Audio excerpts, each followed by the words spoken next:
All right, welcome to another episode of In Those We Trust podcast. My name is Malik Howard. I got my boy, a guest in the building, Yes, Rich. Sir. What's good, my guy? Ain't nothing, man. What's going on? So I like to start off every podcast. Damn, we already was already talking about though with what we listen to now. Yeah. Yo, you know who I didn't talk about? Nardo Wick. Nardo's hard. Bro, Nardo's hard. I like him. I wasn't ready. I wasn't ready, bro. I like him. I was like, let me just listen to his album, bro. Now, that's what I bump in the gym. Yeah. ESTG, of course. Yeah. You was talking about Dirk. Yeah. In my humble opinion, bro, it's a miss. It's not his top, I would say. I don't know, man. I feel like my favorite Dirk album was the last one with the blue cover. Yeah. I forget the name of it, but that was my favorite Dirk album. But this one right here, I feel like it was solid. Top to bottom. I mean, the only song I skip on there is the last one, the Broadway Girls. But no, the one before that is when he does the crossover. I hate that. Yeah, that one too. Yeah. I don't like that I go either. all the way up to that version. I just skip through it. Yeah, I don't like that either. But overall, I think it was a solid project. I still bump it in the gym, bump it in the car every day. I was at the gym and I was No interviews? Are you kidding me? I fucks with some of them. All right, you know what I'm gonna do? I'm gonna go through and like delete the one. That's what I did with Meek's album. I took like you deleted Meek songs? I did like two of them. Oh, the disrespect. Ones with two it was like two with the singing ones. I just can't do that. I just took it off. You don't like singing Meek? And once I get rid of certain songs, I make it a complete album. This is a complete album, bro. Solid. So that's what I do with a lot of my albums I listen to. Wow, bro. Man. But I'm gonna go through. I'm gonna listen to Dirk one more time. I'm telling you. But yo, it's been a crazy. I haven't even talked to. I was trying to put out like a vlog episode before I even did a podcast. Yeah. Just about like the shit and life changing and different roles that we've been taking. But bro, I haven't thought about. I just quit my job and I worked at TC&J off campus housing. Quit that job. Started a new job here at RCBC. I was working as a minority male coordinator. Yeah. And then bought a fucking house right there and there. Yeah. So it was like that's a lot. Bro, that's a lot of change. And then start a new job, and their expectations is like up here, like need you to be on it. It's so weird, but like I've seen a lot of people talking about like toxic work environments, and I was like, yo, we gotta chat about toxic work environments. Like when you gotta go through it, you go through it. Like in grad school, you go through it, but it is what it is. Right. But like when you get to that certain point, like I gotta get out. Have you ever had that? Have you had that experience yet? I have. Actually, in my last two employers prior to where I am now. I can speak on. I don't care to speak on it. I worked at the Enterprise prior to me going into grad school. Oh, okay. And I just felt myself. Like I just felt like I wasn't myself. Okay. I felt like they were trying to change my characteristics as a man, just to fit a position. And then they sold me a dream. Like they hire within. The benefits were great. You making so much money, but I realized that my work-life balance was way off. Like I didn't have enough time to myself. Okay. I was losing myself. I felt like. Yeah. And I realized that like 3 months into the job. So that's what made me pursue higher education, to go into grad school. And then so you weren't like right out of Nah. So I took a gap year in between. Oh, okay. And that's what kind of really solidified me knowing exactly what I wanted to do and finding my purpose. That shit would make you be like, saying it. Yeah. Like, at least you got there in 3 months rather than like wait out. I was there I ended up staying there throughout probably like a year, I would say. Okay. But like it hit me in 3 months. Like I was like, you know what? Like I'm enjoying it and all. The money's great, but I don't see myself doing this long term. And that was where I kind of feel like I was maturing because I never really looked long term. Like I've always thought to myself like it's just now, then I'm good for tomorrow. Figuring things out for next week. I never really thought to look at myself 10 years from now. What am I gonna be doing? 20 years from now, what am I gonna be doing? So even like after college? Even after college, when I first got out of school, I was kind of just like rolling the dice. Like, you know what? I'm over school. I don't want to go back to school. I'm fed up. Like I've been in school 18 plus years. Like I'm good. Like I was burnt. So I was like, let me just test the field, see what I can find. And I found a good job, but like I said, it just didn't make me feel good about myself at least. So I had to get up out of there. Nah, dog, like that transition, like grad school was the worst. Like that shit was hell, bro.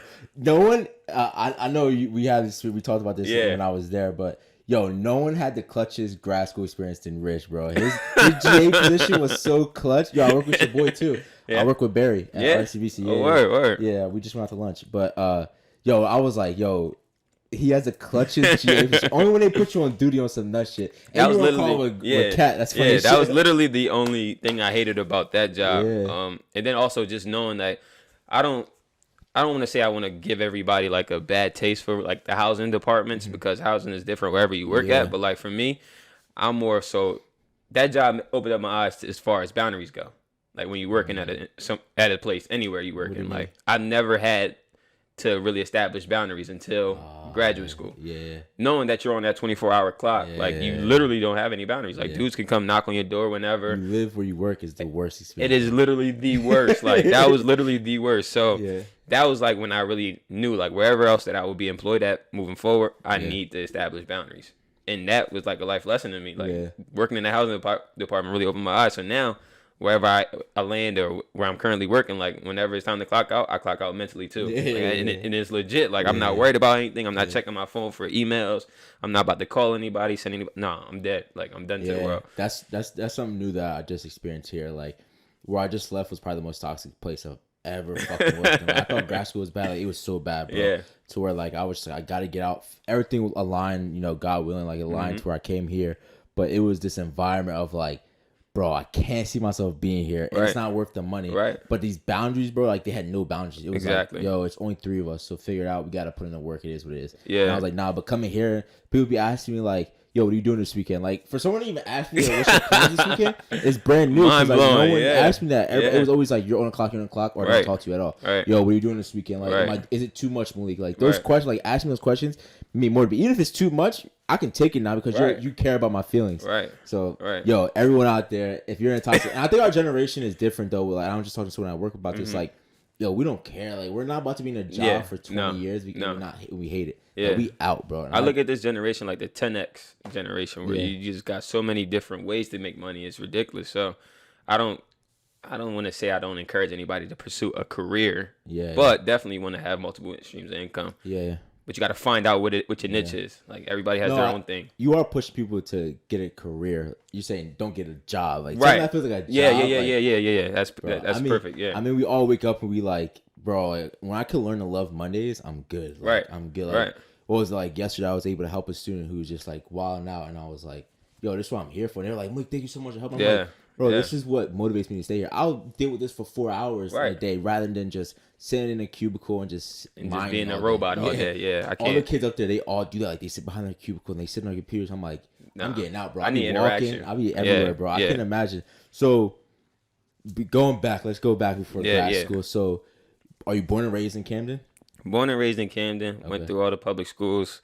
I was lucky enough at the time, at least. I don't know how they're doing it nowadays, but at the time, I was able to get into Leap Academy, which is at the time one of the best charter schools in the city. Yeah, you went to Leap? Okay. Yeah, so I ended up graduating from Leap, but prior to that, I went to Camden High my freshman year. So I got to experience like even like through middle school and elementary school, I went through all the Camden public school, so it was regular for me. And then my freshman year at Camden High was cool, and then once I went to Leap, it was like a huge shift, just like mindset, studies, everything. It was like an entire 360 in my world. Like it just rocked me. So when I got there, I got into some trouble while I was in high school. Almost got kicked out of Leap for doing dumb high school stuff. But of course, at a school like that, like the standard is super high, so they hold you to a higher standard. And of course, I was goofing off being a regular high school kid. So that was my sophomore year, my first year there at the high school. And my guidance counselor actually pulled me aside and put me on the right direction in regards to the classes and let me know, like, trying to create a game plan for myself. And I played football growing up, so like that was my goal. That was my end all be all. I'm just playing football. That's the league. We going to the league, not knowing how tough it really was, and not even putting myself through all the work that I really needed to put myself through and all that stuff. I ended up finishing that Leap, graduating, and then I went off to play football at Delaware State my freshman year, and then turns out I was ineligible. So because of like the way they do clearinghouse for the NCAA, my SAT scores and my GPA wasn't aligning, so then I wasn't cleared. So the coaches told me I had to either try out again to be a walk-on and no scholarship money and stuff like that. So I was like, man, what?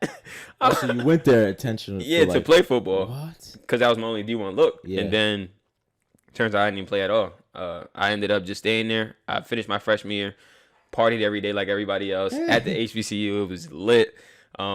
Got to all the events, had all the fun, and I ended up finishing my freshman year with like a 3.75, surprisingly. Like after all the partying, real talk, I'm like, I don't know how I did it, but I did it. And then my sophomore year came around, and I was kind of bored. Like I'm like, all right, I've done enough partying. I've been doing that stuff since before high school too. Like, so I'm like, I'm kind of bored with this stuff now. Like, so I got to get myself involved in something else. I've always been somebody. I just got to do something. I can't sit still for too long. Yeah. So then I got into student leadership, and then my biggest regret was not getting to student leadership earlier, bro.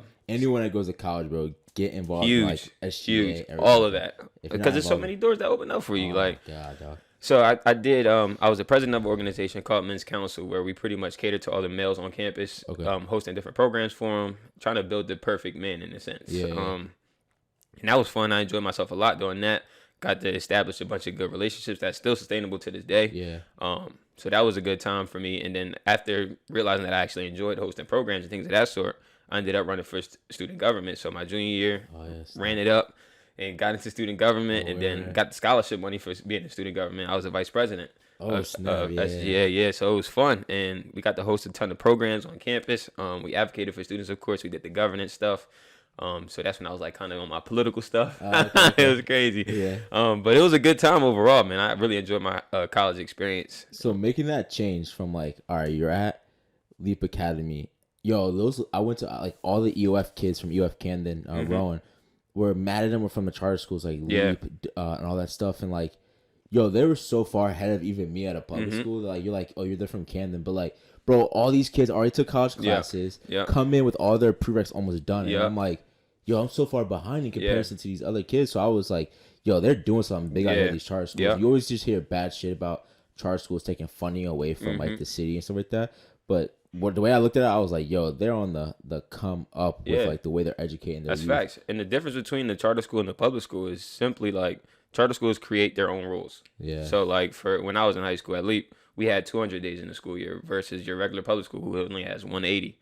And then we got a ton of different resources because we got colleges around that are local that are looking for schools to give funding to, but they're looking for like that perfect image in a sense. And those charter schools are replicating that with these uniform policies, with the different college rooms that they have in there, and the college access offices and things of that sort. So that's why the charter kids, I guess, are more inclined when it comes to college preparation and things of that sort. You see. All right, so then what was that like trigger? Like, you go from like damn near getting thrown out your sophomore year to doing all this, like running for different councils, to creating your own clubs. What was that? And then even having a 3.7 GPA your freshman, I had a 2.7 and in my freshman year. So like, what was that different like spark? Like, oh, I'm on a different path now. I think reality set in when I was ready to be kicked out of school. So you made that even sooner before going away to college? Before I even got to college. I think reality really set in, like, you need to get it together because you don't want to fall victim to the system how everybody else does around you and your surroundings. Like, being from Camden, it's not hard to find trouble. That's the easiest thing you could do. Trying to make it out is the hardest thing you can do because there's so many distractions. It's so easy for you to fall victim to either the streets, the system, whatever, you name it. You've seen it all growing up, so you don't want to fall down that same path that everybody else. I got family members that's been through it all, done it all, so I'm like, I'm cool. Now, are these family members, are they like coach you to get out, or are they like? I would say so. I got a huge support system. Being the first to go to college in my family was huge. First gen too? First gen. Damn, so it was lit for me, like, and just to have that support at home was even bigger than me because I felt like in times like that, like, you always feel like you're kind of isolated because you're the only person that did it before. So like having people actually rally behind you, like, keep going, push, go, you got it. That's fire. It was love, man. So in that transition then was it did you apply to many different schools, or were you already like, did you know what HBCU was? I had no clue, honestly. Did you know Del State was HBCU? No clue. No clue at all. No. So my guidance counselor at the high school, at the time at our school, I don't know what the rate is now, but at the time at our school, it was like 99% that you got accepted to at least one school. And that's with the help of the college access office there. So shout out to my man Kyrie. I know he out there somewhere. Shout out to Kyrie, but he was like the man for me. Like, he helped me with my FAFSA process, all of that stuff. Bro. So like, especially as first gen, bro. Like, I didn't know it. Like, my mom comes to the office and she's sitting down with us together. Like, we're doing it all together as a team. So like, it was like set up perfectly for me. So when it came time for applying to colleges and taking SATs and all that stuff, he pretty much set me on the straight and narrow and make sure I had all the resources that I needed in order to be successful. So you had a support system there. Yeah, that first gen, when people like hear like, I'm the first in my family to go, like, you just think like, oh wow, like, you got to college. It's really getting the fuck to college. That's the hardest part because like, there's so many missing pieces that we don't know about. My mom did do her taxes. Right. I don't have this information. Right. Like, so much shit. Right. You gotta grow up now and like help out, and you don't even know what the fuck is going on. What you're doing, bro. Yes. It's crazy, but to say the least, I did it. I did it. The difference was that there's this big debate on like, do you watch I Am Athlete? Yeah. Not in Pivot. With have you watched that? Yeah. So like they talk about Channing Crowder always discusses like the HBCU route versus the PWI, like your traditional, like your big SEC schools, right? Yeah. He always argues it, but he argues it from a football point of view, and I kind of agree with him at times. But let's just talk about from like that. You can talk about both if you like. Yeah. But from like the academic point of view, what were the difference that you've possibly seen from your grad school experience and stuff like that going forward? Like, what have you seen in comparison to both? As far as academics go, I wouldn't say there was a huge drop off. Yeah. I do know that there were a lot more resources at the PWI versus the HBCU. To get you that additional support that you needed as far as academics goes. I think for me the biggest difference was the social aspect of it. Like the social life of campus life. Yeah. Like me going from Delaware State to then Rowan, I don't know if it was just a difference in my life, like as far as timeline goes, with me having so many years away from school or not being an undergrad and really experiencing like the undergrad to grad school is definitely different. So I don't know if that played a part in it at all, but like just like I said, the social life aspect of it. Like when I was in the HBCU, going through undergrad, everybody felt like family. Everybody spoke. Everybody spoke to, greeted you like they knew you forever. Like it was just like the culture was there. Versus the PWI, where everybody's like head down, just walking to class. Nobody's really saying hi. If you look at somebody, you feel awkward because they're not going to speak. You're not going to speak. You just make eye contact. Like it was real weird. Yeah, that class experience too is huge. Like when you go from a class of like everyone looks like you kind of to no one looks like you. That transition crazy. I went from that from high school to college, but like that transition even later is crazier. Like I tell people like when I would like be a peer mentor like in EOF and even now I'm like bro, you experience something totally different. Like when you walk into class, you know, people, you don't think like, oh, no one looks like me, it's okay, but it's when you sit down and like something as little as like, yo, I asked the girl for a pencil and she like looked at me like crazy. At you, wow. She was like I was like, bitch, I just asked you for a fucking pencil. Like give me a pencil, like give me a pen. And I forgot a pen right now, and like I was like, all right, bro. And I was like, this is the difference. You know what I mean? Like, it was my first time being on actually the main campus because I was always in Camden. So I was like, yo, this is different. Bro. And even like now, like at the high school level, like I work at a high school now, and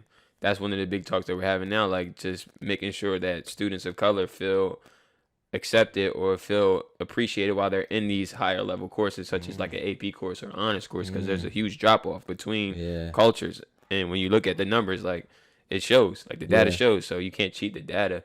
When I can tell you right now, there was only one kid in the AP class that was black. In all the classes. So like working in a high school now, you see that like, is it the same way or do you see more like diversity in the AP class? No, I mean like as far as my school goes, we're moving more towards like we created a new mentor program where we're allowing students and teachers to actually interact with one another and the teachers to actually push these students, because when we go around to scheduling and creating this schedules for the students for their following year, we want to push them to the higher level courses because we have so many different courses that you can take. But these students are always just accustomed to staying at that bottom level versus actually pushing themselves to be more academically inclined to learning more and just being more accepted in those classrooms. It's crazy for them. Like right now, I know of one student that is a black student that is in the AP courses, and he struggles which is kind of like an identity struggle because he's cool with all the regular black kids that take the lower level courses, but then he gets inside these AB courses and he acts like a whole different person because he's trying to blend in with the code switching. And his code switching sucks.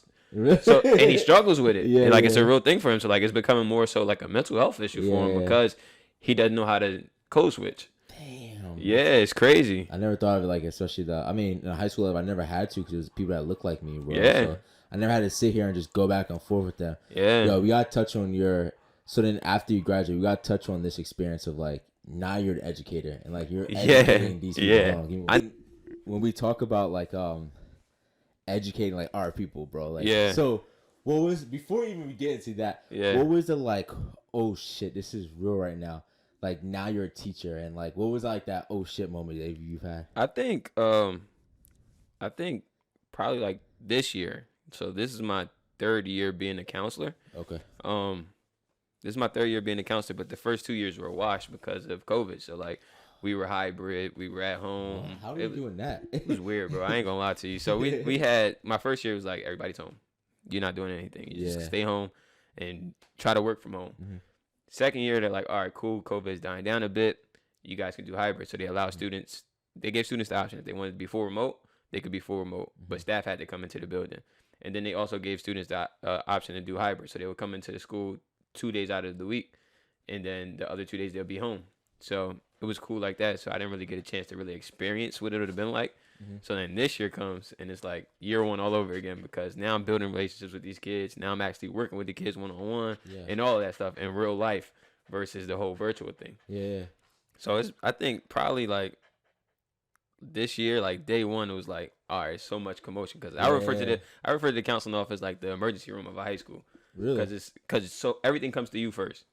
Everything, whether it's discipline, whether it's just like a kid struggling, like having a bad day, whatever it is. Like I said, it's the emergency room. You go to the emergency room if you're not feeling good. That's exactly where you're going, right to the counseling office. Man. It was wild, man. Yeah. So I think that's probably when it smacked me, like when I was just working with the kids one-on-one and just realizing like mental health is a real thing. Like a lot of people discard it. Young. Yeah, like and I think COVID really heightened it. Being away from people, not knowing how to socialize, different things like that. Like these kids are struggling for real. Yeah. So do you think it's more or less? You gotta go, bro. Come on, bro. You tweaking right now. Stop. Because you gonna bite at people and I'm gonna have to kick you out and we gotta fight. But do you feel like it's like just because it's accepted more, like people are talking about it, or is it more or less that like there's more people struggling with mental health? So it's a mix of both. I know right now that's like a hot topic, mental health. Everybody's got anxiety. Everybody's stressed out about something. So I feel like to a certain extent, some people use it as an excuse or a crutch. And then there's also real people that have like real mental health issues. So like trying to decipher the two can get hard and get like it's a sticky area. So you just take them all as a serious case. Like, So we don't play about mental health in our office. Like if we feel like you really need to go see somebody, then we're going to send you out to go see somebody. Okay.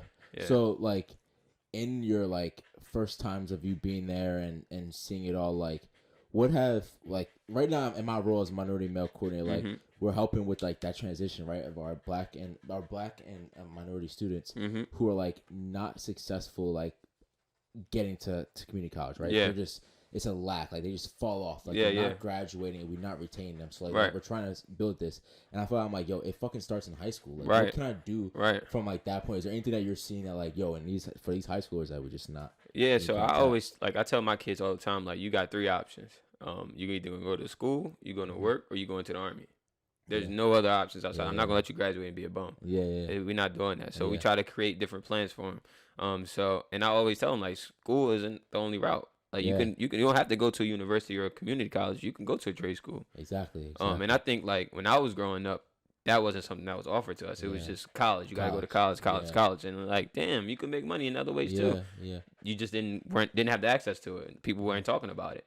So I try to preach that to them all the time. Like you don't have to go to a traditional 4-year school, traditional 2-year school, then transfer. You don't have to take that route if you don't want to. Exactly. But you got to have some type of plan, and it could be trade school. It could be a law firm or whatever other type of job you find. But you can't just be a bum. You're not about to just graduate and just because trade school had that experience of like you failed or like straight out of high school you just went and you failed. But how are you gonna live if you don't got a plumber? Yeah, exactly. How are you gonna live if you don't have people building stuff? Like you need these people in your life. So and they make lucrative money. It's these not be taxing you, right? And they deserve it. It's like they do. It's hard work. I'm gonna charge you $100 an hour to come out, and it's like fuck it, bro. It is what it is. You went to school for it, but like I get it. So for that like that student population, like. Now, how is it for like that pipeline for students going to college? Like, are you seeing that like the high school is doing a great job at pushing these kids to these degrees, or like where is there a fall off somewhere? Yeah, at our school, it's like a culture. So they're like they say nobody leaves the town. So whether they go to school, they can go to school for like a semester, but they end up coming back. And I don't know what happens in their college experience to make them come back. So I can't speak to it, but we actually try to push as much as we can to go to school, whether it's a trade school or even a traditional 4-year or even a community college. So we push for it, but it ultimately comes down to them and what they want to do. Yeah. All right. Damn, that's so dope though, being a counseling at that. Yeah. So I tried, bro. Like I tried to do every level. So when I was in grad school getting my master's degree in counseling, they gave me an opportunity to work at the advisory office at Rowan. And that was cool. Like I enjoyed it a lot. The people were cool that I worked with and all, but the thing that I was missing and I felt like I was lacking was impact because it felt so transactional. Like they just coming to me for their classes. They're just coming to me to I was just pretty much a standing resource. And I wasn't really building these relationships with these people. So I was like, this ain't for me. So let me try the K through 12 setting. So I got a chance to be in the elementary school. I'm like, I'm not animated enough. Yeah, I gotta have high energy at all times. Yo, you gotta be happy every literally day. with the biggest smile on my face, and I'm like, that's not me. Like some days I'm gonna wake up and I'm gonna just be at 50%. I'm not at 100 every day. Yeah. And then the middle school it was just nasty to me. Like the kids start going through puberty. They start feeling themselves. It was just too much. Like they think they too grown. I'm like, I can't deal with this. Yeah. And then we got this thing called the harassment, intimidating, and bullying. Bro, that's all you deal with at middle school because it's just kids talking shit to one another. And they call it bullying. But where I'm from, like that's how we grew up. We grew up tough skin. Like you gonna talk shit. You got some bullshit on, we're gonna talk about it. And whatever. But that's like the norm now is like, no, that's considered bullying. So that's literally all you deal with at the middle school level. And then now I'm at high school, I'm like, and you also bring in like social media, the bullshit. All of it, bro. Like, and these kids are so consumed with social media. It's ridiculous. Bro. Oh my God. So then get to high school level, I feel like I can work with them a lot better because they're more mature. They kind of got their eyes set on whatever it is that they want to do for the rest of their lives. And I feel like that's a good time to catch them. Although a lot of people say like that's the burnout stage. I feel like that's like when they really start to wake up because adulting is here. Whether you like it or not, you're going to have to adult eventually. So that's the perfect time to really grab them and try to get them in the right direction. I can say, bro, I didn't wake up till my senior year. And I was like, fuck, like this is real. And I have little brothers right now. They're about to go to high school. And one of them, like, I was talking to Anthony. I'm like just talking, like, he helped me move in here. And he's like, when your eyes are expanded so much more, like different culture, like the stuff he was talking to me about, he was just like, yeah, it's kind of scary. I'm like, what do you mean, bro? Like, expound about that. Like, I didn't even say that shit when I was in high school. Like, what are you saying right now? He's like, it's scary. Like, we're really about to just be out in the real world. And I'm real like, shit. Yes, bro. Real shit. You go from asking to use the bathroom to, nigga, you about to take out mad loans. Like, you're making a decision for loans, and it's like, yo, like, these kids are, like, kind of thrown to the wolves, and it's not fair. So, like, being able to be that person that in between, like, luckily I had so many people that impacted my like journey across because I was open to it though, right? A lot of these students I feel like they're just not open to, like, we gotta fight. Like, this generation, like, now, like, turning to the higher ed scope, like, we're fighting for this fucking, like, for them to attend these events. Like, we're putting on dope events, we're putting the money, the time, effort in, and these kids are like, nah, I'm disregarding good, it, like it ain't worth shit. I tell kids all the time now, like you said, it clicked for you your senior years.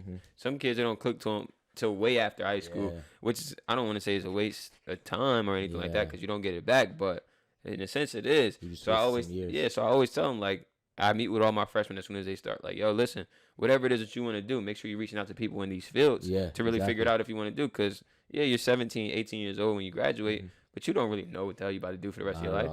So, like, I feel like that's a lot of pressure that society puts on them. So while you're in high school, take these years as an advantage to go ahead and experience some things. Try to shadow somebody for a day. Try to go get an internship while you're in high school, just so you can feel what it's like to be in that field. Because I hate for you to graduate, make that decision. Oh, I think I'm gonna be a mechanic or something. Next thing you know, you hate yourself.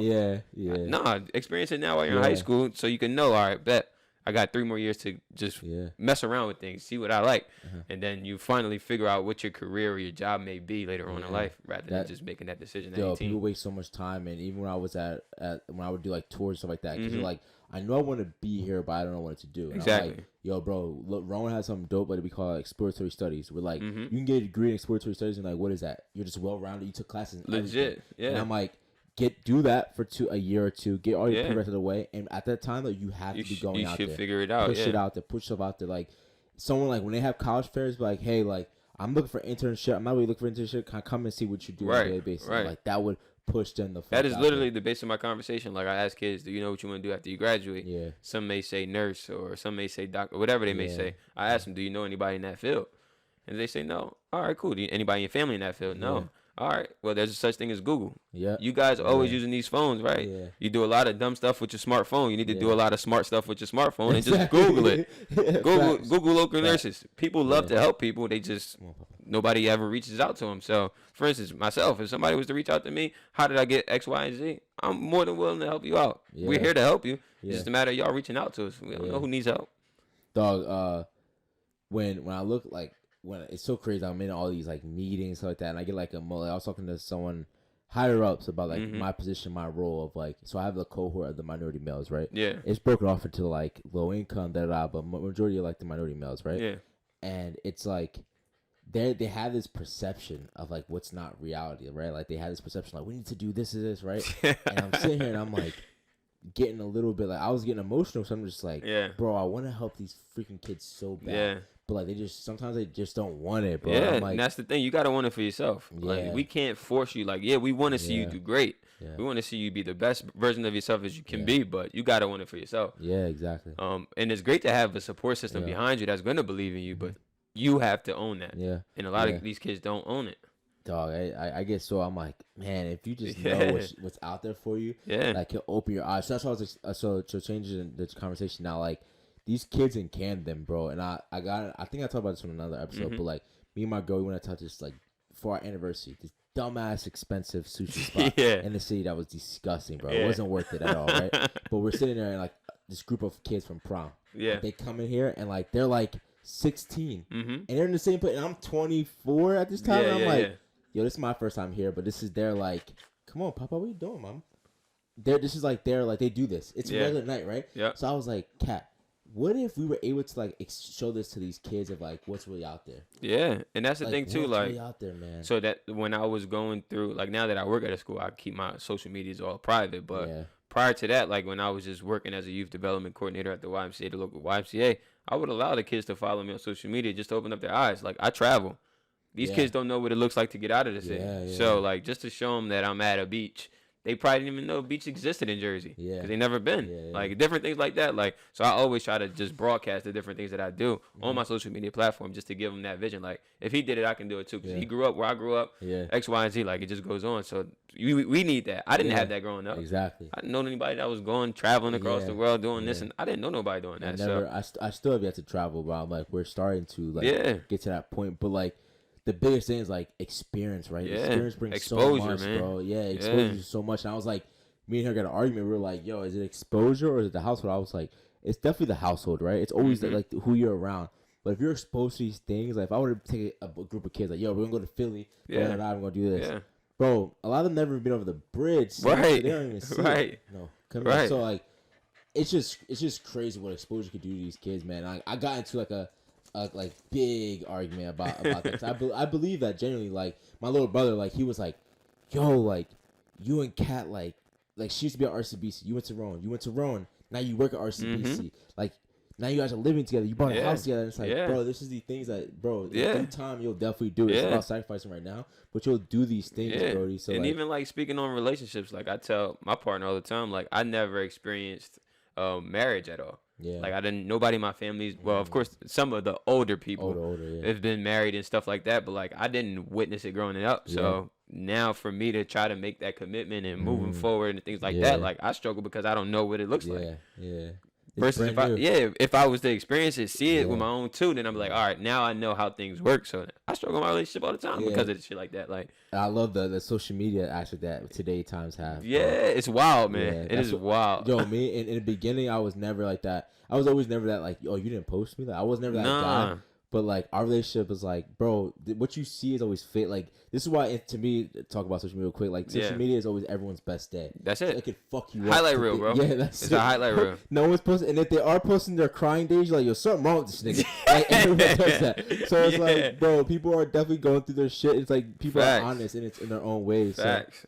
That's why I use mine as like a life vlog kind of thing, but it's literally just highlights. Yeah, highlights of my life, what I did back in the day, and I like to go back and reflect too. Like I use it as a reflection piece too. Like I just go back some years to see what I was doing back then, and just to see my progress. It makes me feel good about myself. No, I delete that old stuff. Yeah, that old stuff. The high school experience. Oh, that's off of there. So now we're like, Camden's so interesting to me because there's like so much out there. So like this weekend, I had the chance to go and yo, sorry if you're hearing breathe on the mics. I'm gonna try to take it out as much as possible. This nigga's a nut. But I went to this thing called Color of Change. Yeah. And Color of Change is a conglomerate of like when I went to, it was like a brunch, Color of Change in Philly. And they brought out like educators, a bunch of educators and like politicians there. Yeah. And it's like, yo, what events are we doing now that will be impactful and we need to support? And I was like, damn, all this is going on. Like, yo, she's part of a women's society. He's part of this and this like that. And like they're all out there just supporting each other. And then I heard of like we went on a tour. Have you ever heard of Rec Philly? I heard of it, yeah. Yo, Rec Philly, we went on a tour. It's the craziest shit you'll ever experience, bro. It's wild. So like, I was like, damn, we need to do this for these students here in the city and like that we have in Camden and stuff like that. Yeah. But when I look at the city of Camden, it's always like eye-opening to me to see that like there's things that are going on, but there's so much hope that we see. But have you seen a switch, or has just you seen the same things from the city? Crazy enough, man. So I'm always in and out of the city, and while I was away in Delaware, coming back, like when I was in Delaware, I stayed in Delaware because I knew coming back home wasn't nothing but family. Like I said, it's not hard to find trouble in Camden. Like when you're growing up in the city, you just running around doing your 1-2. It's not hard for you to fall into anything. So every time when I was in undergrad and I had a chance to stay away from the city, I did. I only came back to come see family from time to time, and that was really it.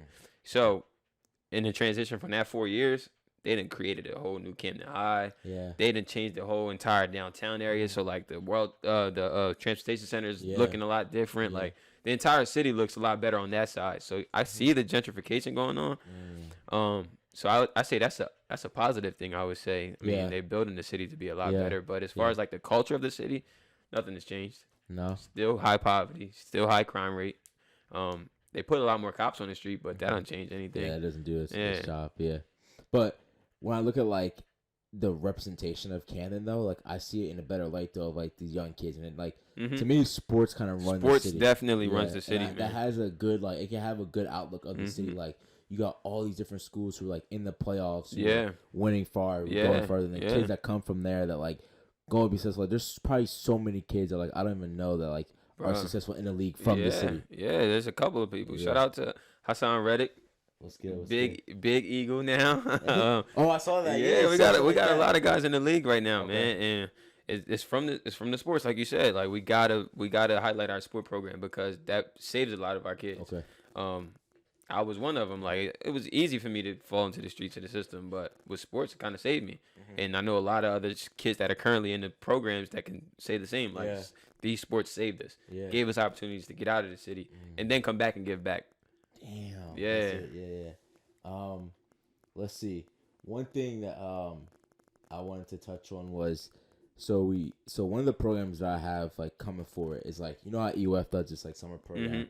So right now I'm in charge of playing like our own like summer bridge program that we have started up, and we're looking to like brand it off of like, and it's for minority males. It's only for minority males, right? So that's dope. Looking to like, what can we do to like, damn, I just thought about something crazy that I could do, but like, what can we do? What can I present there? Is there some things that like you've seen like other like minority males get involved in at the college level that were actually impactful to get them through? There's some things that we could do in this area to do so. I think more so it's just mentorship. Like a lot of people lose the sight of mentorship, like and the importance of it, and actually being a good mentor. Yeah. Like I know for me, like I had no clue what mentorship was growing up or anything like that. Like I didn't have any role models to really like point me in the right direction or anything like that. So I feel like mentorship is probably the biggest thing, in regards to just pointing these kids in the right direction and just being a good resource for them. Okay. And also just being a positive mentor, being a positive role model for them. Like don't just talk about the stuff that you want to do with them. Be about it. Yeah. Do the things that you're saying. Follow through. Yeah. They have so many people in their lives who have already ducked in and out on that. So like by you just doing that, it does not. It's not right. So if you go. All right. Yeah. So we were talking about. I'll call all the other segments out, but entrepreneurship and like home buying. So again, like I said, like the push nowadays is like everyone has a podcast. Yeah. Everyone's buying a house. Everyone has multiple streams of income, and it's like, is this reality? Like to me, it was like it wasn't reality for me because I'm just like, bro, like I gotta wait so many years to get there, right? And to be honest with you, like I give all props to my significant other, like Kat. Like for Kat, like two incomes are better than one. So for sure, for us, it was like it was a blessing that it came across at the right time and like in our lives that it was on the market for a great price. It wasn't stupid, and the thing with us is that like we use all of our resources. Like we exerted like every little possible resource to understand the game. As you should. Because niggas be sitting over the head of like, yo, this another 1,000, this another 1,000, this another 1,000. We're like, yo, bro, what's going on? Like, I need to know everything going on. Right.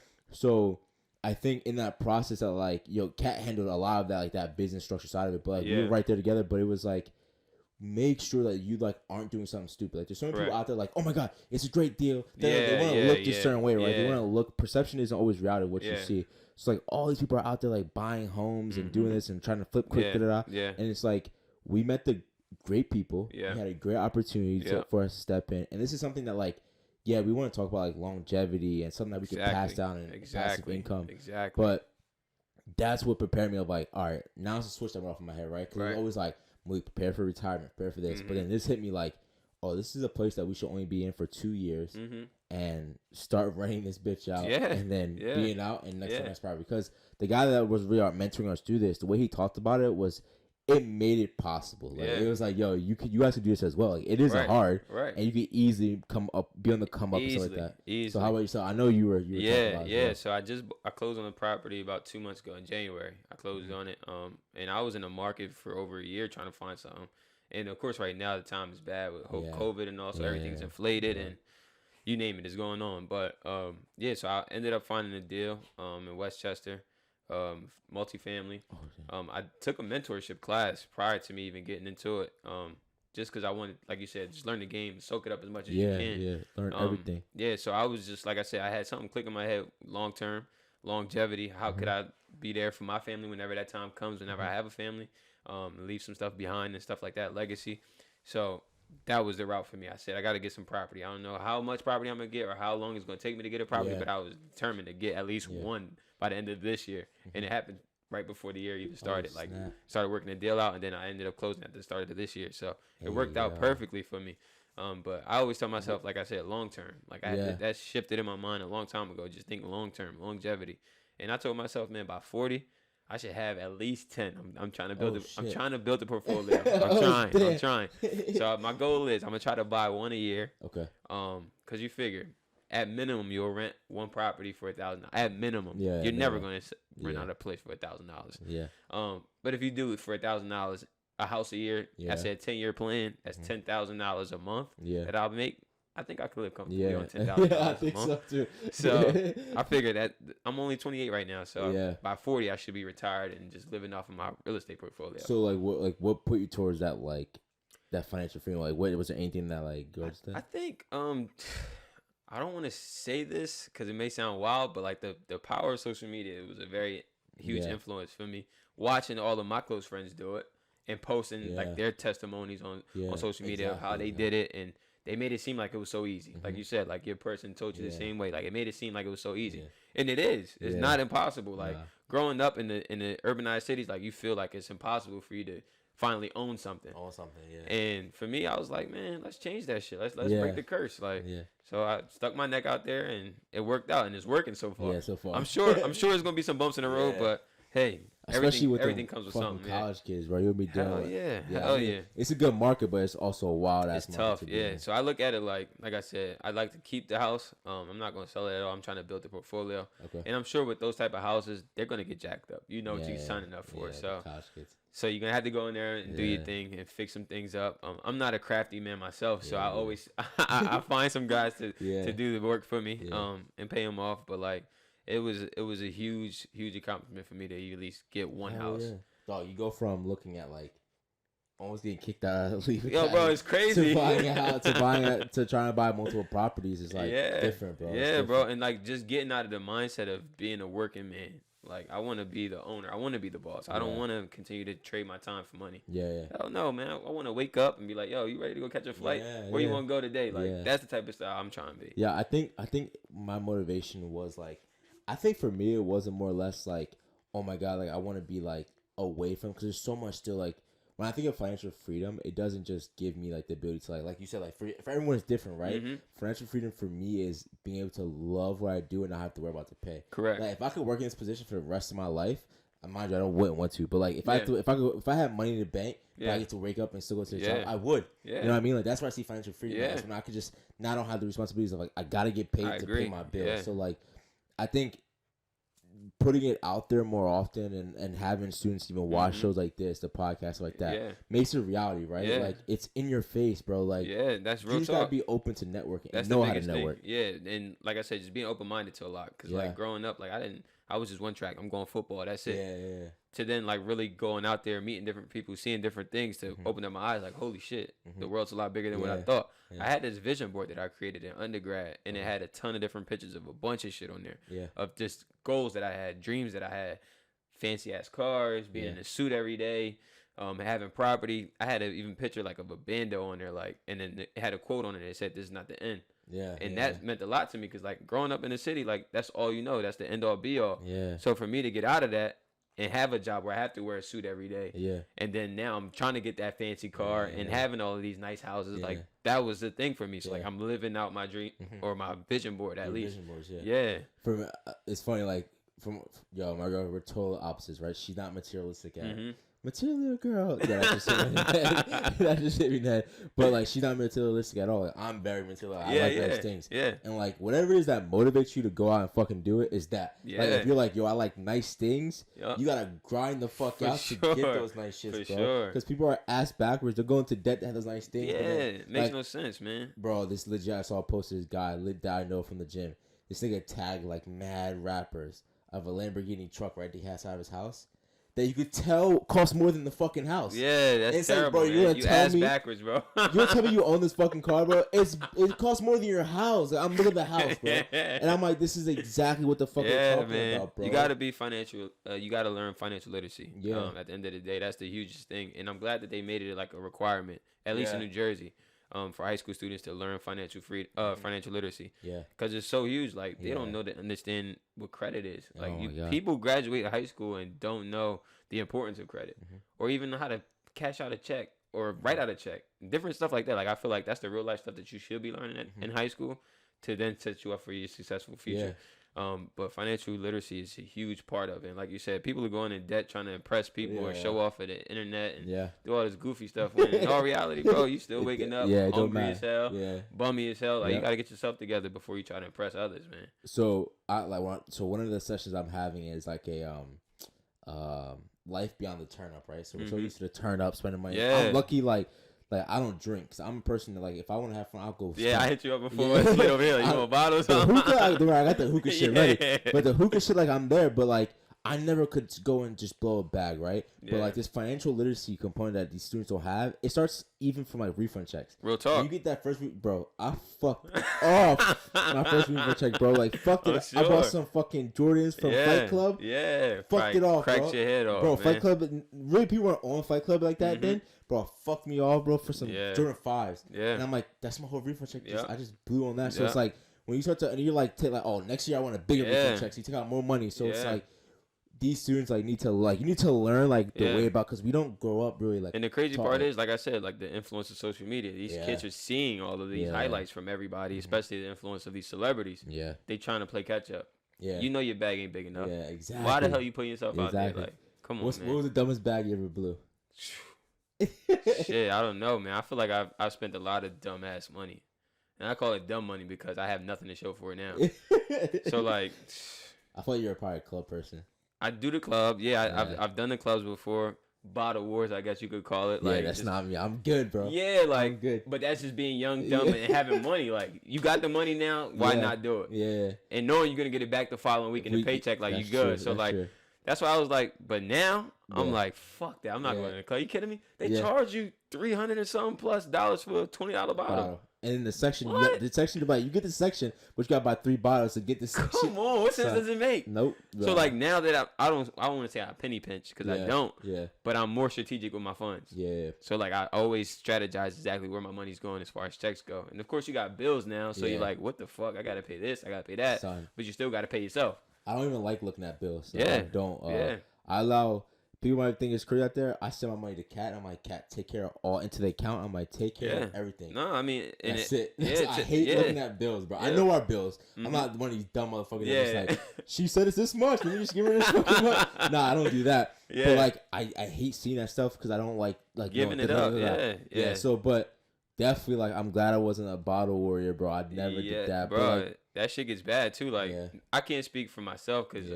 I've only done it a couple times. But I know with people out there. I've seen some dudes go in there and just like really fuck up a bag. And I'm like, damn, you dickhead. You going to feel bad in the morning, bro. In the morning, you're donezo. Yeah, you look at the bank account like, what the fuck? Now I know, like, it's crazy. Like, yo, Kat, she's a penny pinch like to that too.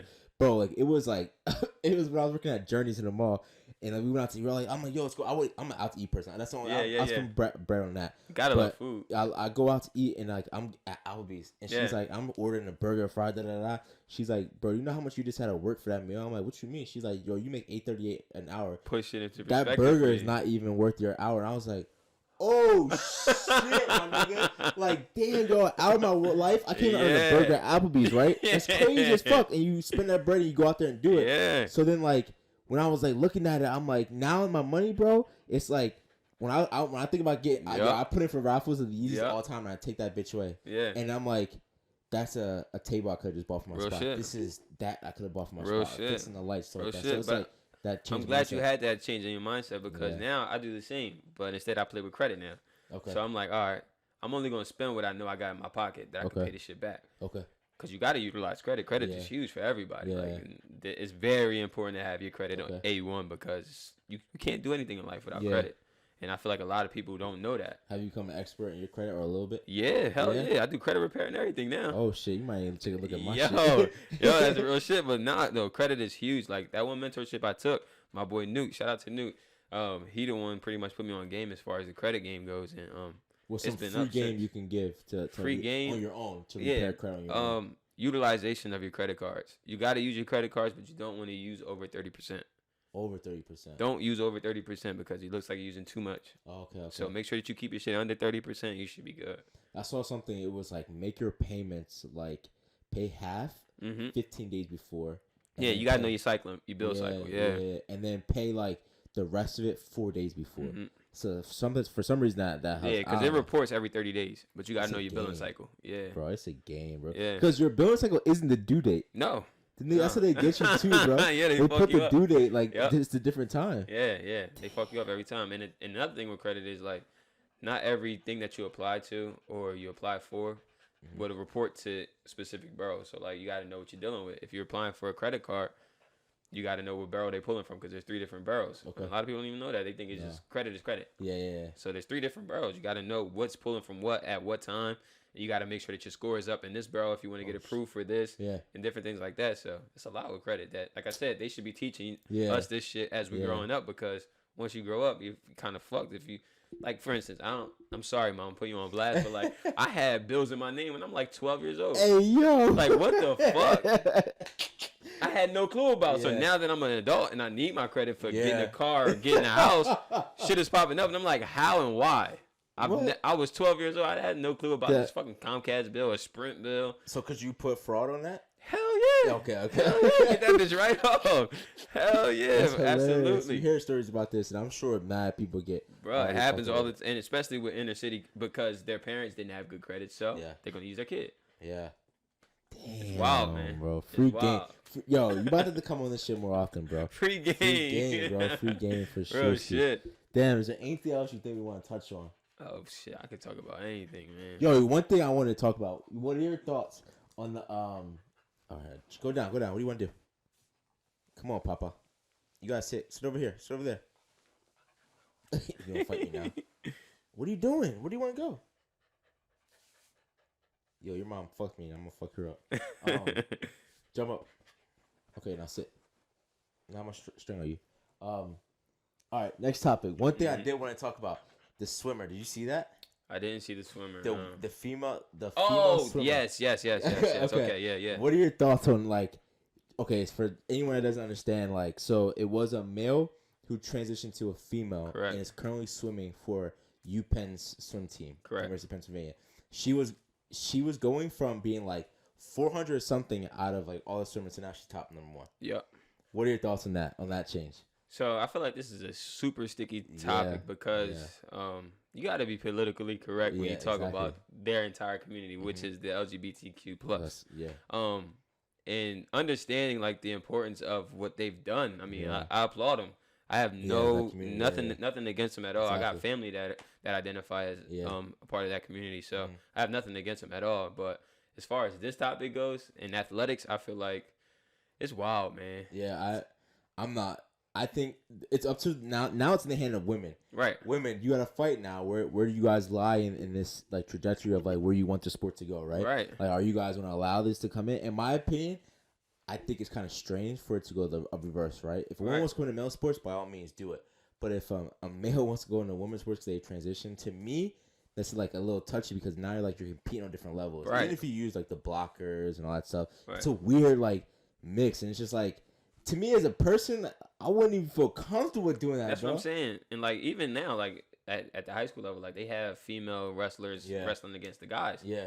I wouldn't feel as a wrestler. If I was a wrestler, I wouldn't feel comfortable wrestling a female. Yeah.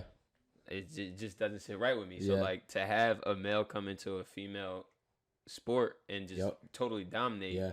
Totally weird. dominate. Yeah, like that's weird to me. It's ass backwards in my opinion. So I'm not. Don't get me wrong. I'm not saying that a female can't come to a male sport. Oh no, we're saying that's fine. Can. Yeah, that's fine because they can, and it's possible. But as far as the other way around, I just feel like that's when a you cheat feel code, like man. it would get exactly when you feel like you would get more praise for being a transgender female staying in a male sport. Yeah, I feel like if you dominate in that sector, it's like you're dominating. And I feel like with the population growing, they should have their own sector. Yeah. They should have their own sector. Whether you identify as a man or a female, that is just what it is. Yeah, I agree. I think they should just have their own sector. I saw someone said that the WNBA now should allow another a transgender female, like so that goes from male to female to be on a WNBA player, and it'll make it more exciting.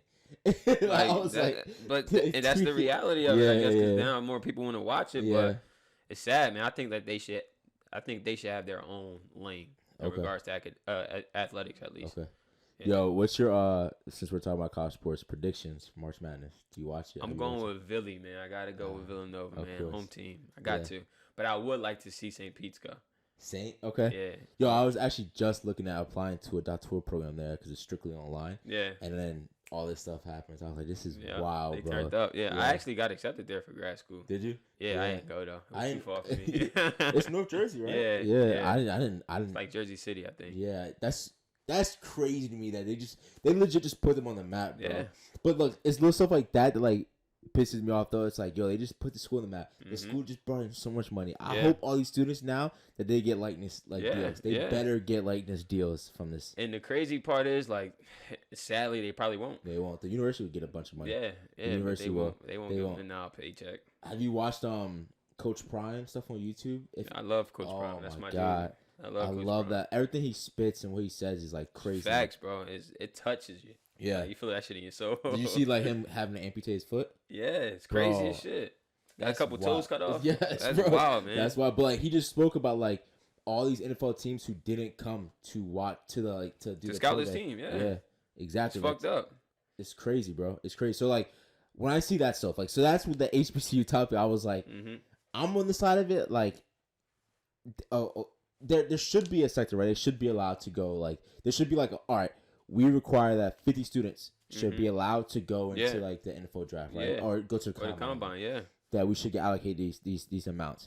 But I do believe that we need to put more resources into bringing these students here. Because no matter what, right? Even if you're a top recruit, right? You know what you're missing out on not going to it.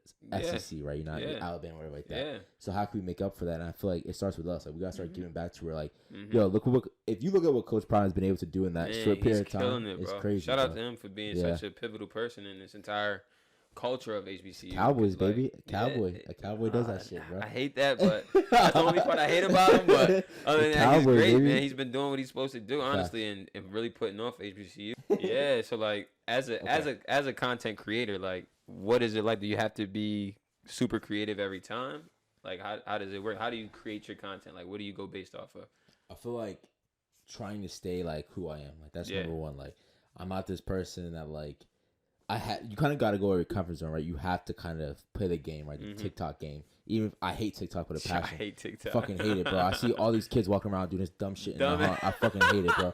I hate it so much. But I'm like, you got to cater to that, right? So like, your views are crazy if you're in the pocket, if you get the right pockets, right? So like, luckily I had a Kanye West rant I went on, and like I put it on TikTok. I tagged it, I had my hashtags right, but I hit like 8,000 views, like quick. That shit's all about like the algorithms. The algorithm, yeah. So like being in those roles, you gotta be in. Like right now, like if something was going like this swimmer stuff, I gotta put it out right away. It does put added pressure onto you. Where you're like, I'm gonna lose the pocket I'm in. I'm not in the right pocket. Right. And then there's this competition that you're against. Like I'm watching so many podcasts all the time, and I'm getting like all these ideas, like all these different ideas from them.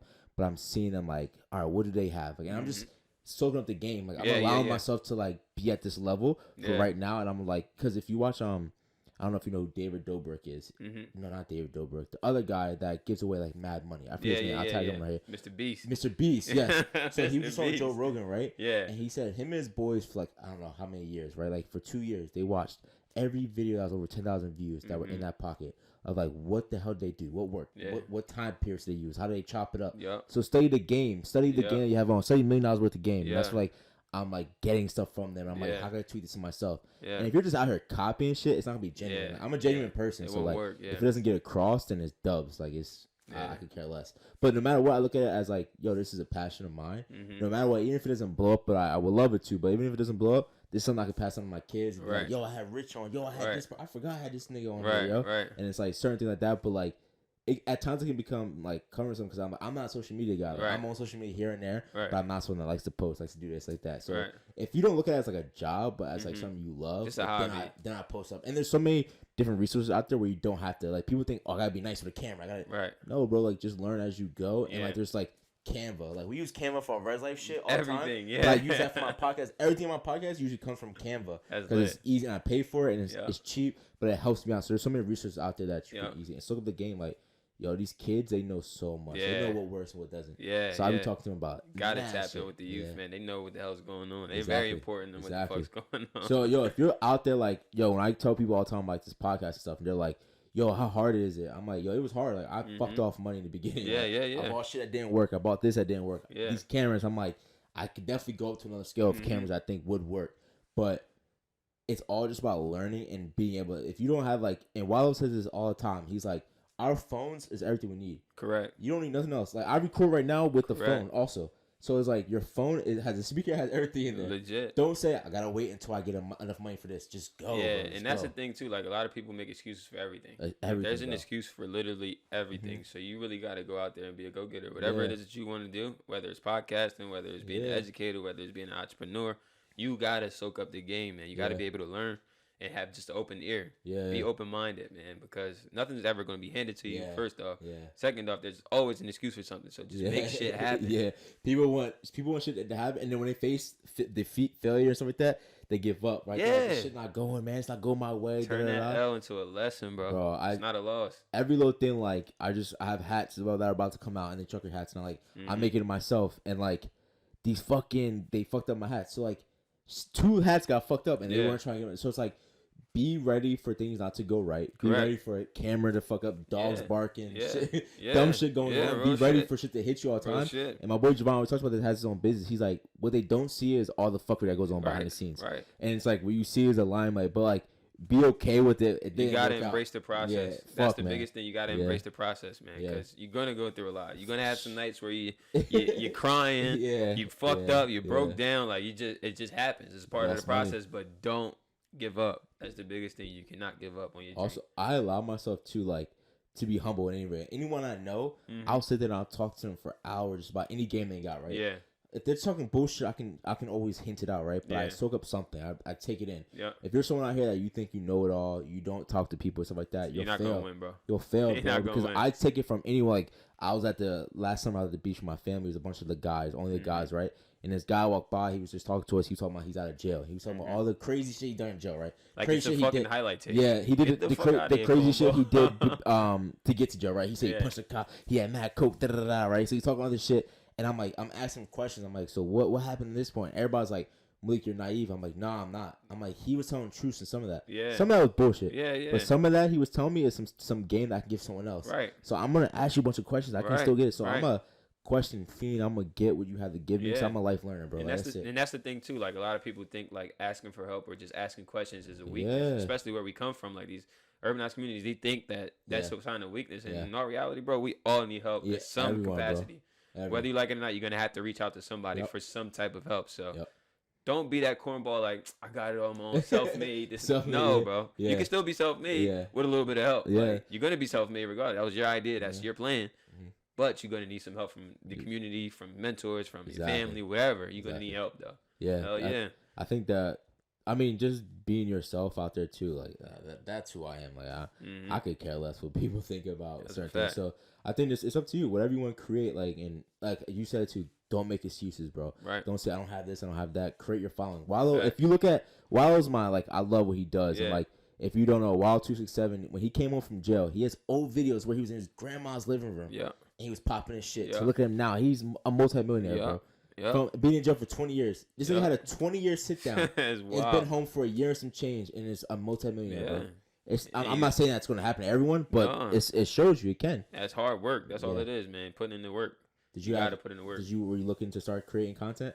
I always think about it. I always play with the idea, but I don't think I have enough time.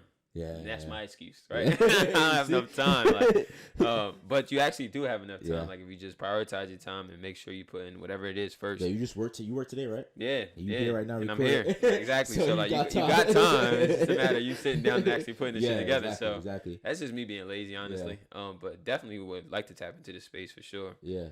No, dog. When it comes to like the editing, like there's you know what it is too. Things that you don't think about that like will deter you, like. Damn, yo, it's about to take me an hour and a half for this video to download. Right. And then when I download, the sound is fucked up. Yeah. So that I'm like, it's a lot of times it's just things that's like, luckily I had like a dude I know named Eric. He has his own podcast. And when I went on his podcast, I asked him dumb amount of questions, right? As you should. And then afterwards, I was asking questions. And like, I feel like he kind of shit on me a little bit because he didn't help me out when I was looking for something. But he was like, yeah, bro, you got to figure it out. Like he told me that, right? He's like, you gotta figure your shit out that you have going on. Yeah. And I'm like, facts. No, he's not shit on me. He's telling me the truth. Like, real shit. I had to figure it out. You gotta figure it out, bro. Like, facts. Figure it out on your own and allowed to be wrong and deal with that defeat. But I feel like leave it off the last thing, like these, like the kids. I hate saying like the kids today. I hate saying that dumb shit. I hate saying that shit. But like a lot of the time they face defeat and they squander up, right? They're like they have this fucking mentality of like, man. It's not going my way. Weak-minded, bro. Weak-minded. If I was that in high school, bro, I would have been nowhere. Still in your mom's basement, bro. Yeah. Chilling. Nah, that's real shit. You gotta be mentally strong because like you're gonna face defeat. Yeah. And it's part of the process. Like I said, you gotta embrace the process, man. Yeah. Every nasty, the good, bad, the ugly. Yeah. If it stink, it is what it is. Yeah. It's just a part of the process. You gotta embrace it because you're gonna look back whenever you do become successful in whatever it is that you're doing. You can be like, damn. Bro, there's even times now where I'm like, I'll get emotional about it. Like, fuck, bro, look where I'm at. Yeah. Like and it's hard to do. I wish I could do that every day, right? I wish every day you could be humble and just be like, damn, bro, it's really crazy. Man. Like, this something so small as like, bro, I wear Yeezys to the gym. I come from a time where like I was dying to get a pair of Yeezys, bro. Like I was dying when the Yeezys first dropped. I was like, why the fuck can't I get to that, right? Literally. So it's like there's, but then you look on the grand scheme of things, like yo, like there's a period of time like my senior year where like I lived on my aunt's fucking pull-out couch, right? And it's like. From that to have my own spot now, it's like crazy to see that. Like it's wild. Your evolution. Enjoy the sacrifices. Enjoy when shit's going right, bro. Right now, if you told me Malik to go back to those times, I would go back to my senior year in a heartbeat, bro. Yeah, in a heartbeat. So like, enjoy those fucking times. Like no one wants a boring story, but also you don't have to hype up your story, but allow that to be who you are. People don't know like everything about it. They see the smiling guy there, and I always talk about that. I'm like. Bro, I come from fucked up shit. And you take pride in that shit, though. Yeah, you got to take pride in where you come from. That's where it all started. Yeah, that's where it all started, for sure. Be who you are. Carry that with some spice on you and use that motivation. Because you know why? Like, when I got into college and, like, I can't imagine at HBCU what it was. But, like, for us at the PWI, we knew Black Rowan, right? Yeah. I knew Black Rowan. Yeah. I knew it was so many of us that were out here, like, achieving big things. Mm-hmm. So our competition between each other was crazy. Yeah. So the way I looked at it was like, yo, it's another nigga trying to take my spot. Facts. I can't let him. Facts. If you go through with that mindset, that's all I had the whole time. I was like, I was just telling my little brother the same exact thing. Like, we go to the gym and we work out and shit like that. Like, I struggle. I tell my girlfriend all the time, like, I struggle going to the gym by myself because I'm so competitive. Yeah. I won't say it to you. I won't voice it at all, but the work is going to show. Like, we on this bench. Yeah. Oh, you might got that up, but guess what? I'm getting that bitch up plus some. Exactly. And I'm going to get some extra reps in too. I'm Fuck the same you. Guy, like, yo, now I use motivation like when I'm deadlifting, there's these two guys in there and like, I watched them, right?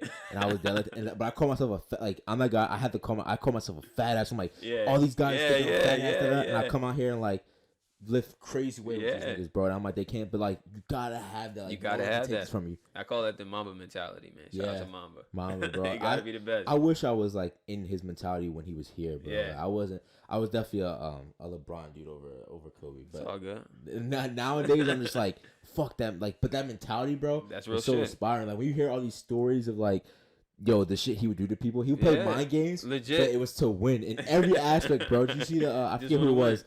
They were at the Team USA breakfast. Yeah. Yo, this nigga's crazy, bro. Yeah, just talking shit. Talking shit, and like he set them up. He was like, "Yo, if I'm gonna go get a workout in. I'll see you next morning. He already had 2 workouts in when they woke up, and he was like, "Yo, you just play with us. You played us, bro." But like, you gotta have them. And I hate having this mentality of like it's me versus you because I don't like that mentality in the world. But at the end of the day, it's your family, immediate family, and it's you, bro. No one's gonna give you shit at all. And I tell my little brothers this all the time, and like my frat bros, I'm like, no one gives a fuck about you in this world besides these niggas, a few of them. And it's like, don't think that like someone's gonna be there to help you up. Because I promise they won't, man. No, they won't, bro. No. It's you versus them at all times. And you know what I'm saying when I say them. Yeah, it's you versus them at all times, bro. So, that's facts. Yeah. That's facts. Is there any motivation that you give your students, like that you preach them, like on a daily basis? I always tell them turn their pain into their passion. Whatever their pain is that they're going through, because that shit is gonna take you far. Damn, you gotta have some type of spark in you. Yeah. Whatever that spark is. I can't tell you. It's like exactly. Why. Okay. Turn that motherfucker up. Damn. Because nobody else is gonna do it for you. Yeah. Nobody knows what you feel. Yeah, exactly. I can't swap eyes with you to see what you're seeing. I can't change my heart to your heart. It doesn't work. We're not built of Legos. Yeah. I don't know what that feels like. Damn, so whatever your pain is, turn that shit into your passion. Yeah. Turn that shit into your purpose and turn it up. Exactly. I would say too, like, utilize like whatever you feel like, and never feel less than. Never. I think a lot of times when I was growing up, I always felt less than other kids. Like it wasn't until my senior year that I piped it up. Yeah. And I was like, I always felt less than. I was with the fat kid on the football team that would come to last place. And after that, I was like, yo, I'm turning the leaf. I'm turning it up. Never feel less than. I don't care if you're in the classroom, if you're in nothing. Like, nah, bro. There's no one smarter than you. Man. Even if you're fucking up, there's no one that's better than you in this thing. So when I walk around the halls of like when I'm helping students like that. Bro, I'm confident what I do, and I love it. You just love who you are, love being yourself, and like that. Allow that confidence to have self-love, man. Yeah. Is huge because I ain't gonna lie, man. Social media heightened the pressure of people like really hating on others, and they hate themselves at the end of the day. It's like, damn, dude. Yeah. Well, I ain't did nothing to you. I'm just on the gram flexing like everybody else. Like shit, I ain't did nothing to you. Self-love especially as black man, is like.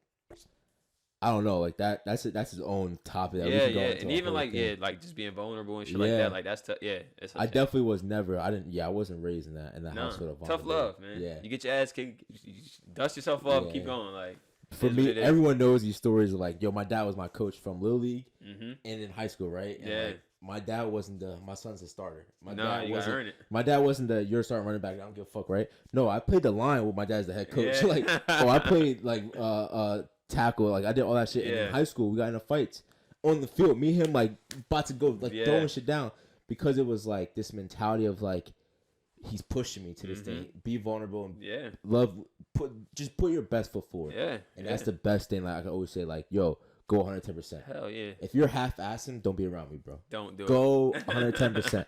All the students out there, go 100%. Like it's the sacrifice is worth it, bro. Word up. It's worth it. Word up. Anything else you want to leave them off with, Brody?